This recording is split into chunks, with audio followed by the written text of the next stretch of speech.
नमस्कार और स्वागत है। कभी कभी ऐसा लगता है ना कि शेयर बाजार एक ऐसी भूल भुलैया बन गया है जहां सही गलत का कोई अंदाजा ही नहीं लग रहा। तो चलिए आज साथ मिलकर इस उलझे हुए कंपास को सुलझाते हैं और एक साफ रास्ता खोजने की कोशिश करते हैं। तो देखिए, सबसे बड़ा सवाल यही है कि जब आंकड़े कह रहे हैं कि बाजार ठीक हो रहा है, रिकवर कर रहा है, तो फिर ये बेचैनी और ये अनिश्चितता का माहौल क्यों है? ये कुछ ऐसा है कि हम एक कदम आगे तो जाते हैं, पर फिर लगता है कि 2 कदम पीछे आ गए। आज हम इसी पहेली के टुकड़ों को एक-एक करके जोड़ेंगे। आज के इस सफर में हम 4 खास पड़ावों पर रुकेंगे। सबसे पहले बाजार का हाल जानेंगे, फिर एक इन्वेस्टर के तौर पर जो उलझनें होती हैं उन्हें समझेंगे। इसके बाद कुछ बड़े आर्थिक सवालों पर गौर करेंगे और आखिर में वो मूल मंत्र खोजेंगे जो इस कन्फ्यूजन में हमारा गाइड बन सकता है। तो चलिए शुरू करते हैं पहले हिस्से से और बाजार की मौजूदा हालत और उसके मिले-जुले संकेतों को समझने की कोशिश करते हैं। ये जो लाइन आप देख रहे हैं ना, ये आज के बाजार की पूरी कहानी कह देती है। सोचकर देखिए, एक ऐसा बाजार जहां किसी का बस एक बयान या एक छोटी सी खबर पूरी बाजी पलट सकती है। यहाँ कुछ भी अंदाजा लगाना मतलब भविष्यवाणी करना लगभग नामुमकिन सा हो गया है। अच्छा, बाजार का मूड कैसा है ये समझने के लिए एक थर्मोमीटर आता है, विक्स यानी वॉलेटिलिटी इंडेक्स। इसे आम भाषा में डर का मीटर भी कहते हैं और इसका नियम बड़ा सीधा है। ये मीटर जितना नीचे, बाजार में डर उतना ही कम। और अभी डर का ये मीटर 18 पर है। अब आप कहेंगे कि ये तो अच्छा है क्योंकि 20 से नीचे का लेवल बताता है कि सब ठीक है। लेकिन यहीं पर तो कहानी में ट्विस्ट है। ये बाजार ये किसी नॉर्मल नियम से नहीं चल रहा। यहाँ जो शांति दिख रही है ना, वो शायद किसी तूफान से पहले की शांति हो। अब इस स्लाइड को देखिए, ये बिल्कुल एक रस्साकशी का खेल चल रहा है। एक तरफ से विदेशी निवेशक लगातार बिकवाली कर रहे हैं और कच्चे तेल की बढ़ती कीमतें बाजार को नीचे खींच रही हैं, लेकिन दूसरी तरफ हमारे घरेलू निवेशक हैं जो एक मजबूत दीवार की तरह खड़े हैं और सारे झटकों को सोख रहे हैं। तो इस खींचतान का नतीजा क्या निकल रहा है?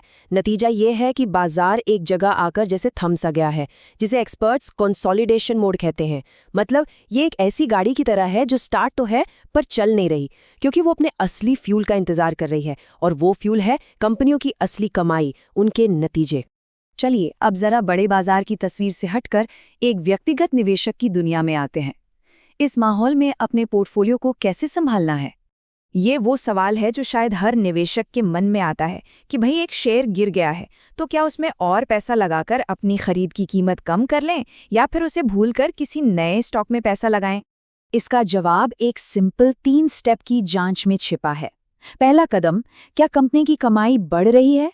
दूसरा सवाल, क्या शेयर गिरने के बाद अपनी असल कीमत के हिसाब से सस्ता हो गया है? और तीसरा, अगर इन दोनों सवालों का जवाब हाँ में है, सिर्फ तभी उस शेयर में और पैसा लगाने के बारे में सोचना चाहिए।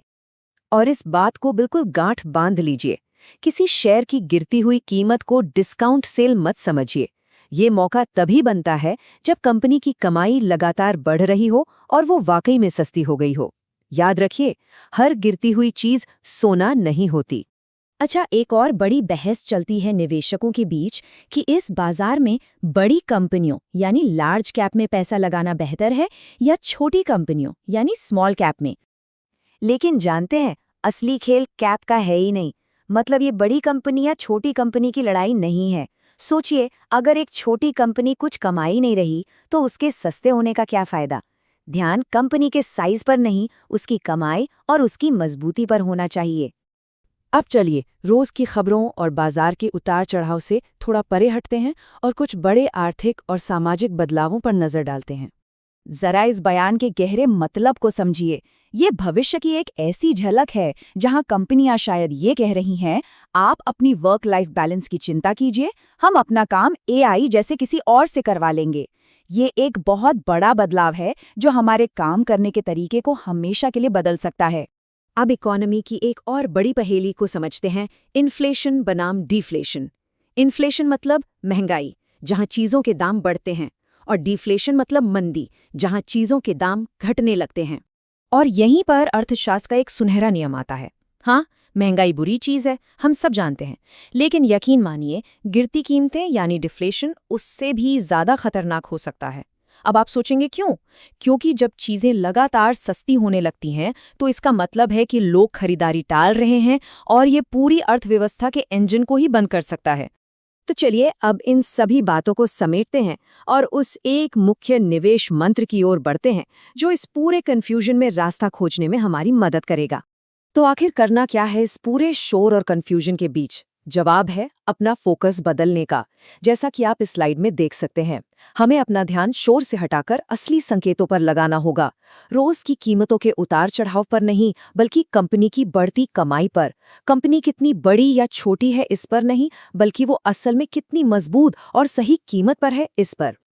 तो आखिर में सवाल बस इतना सा है, इस उलझे हुए बाजार में क्या हमारी नजरें सिर्फ शेयर की बदलती हुई कीमतों पर टिकी हैं, या फिर उस कंपनी की असली ताकत पर, उसकी जड़ों पर?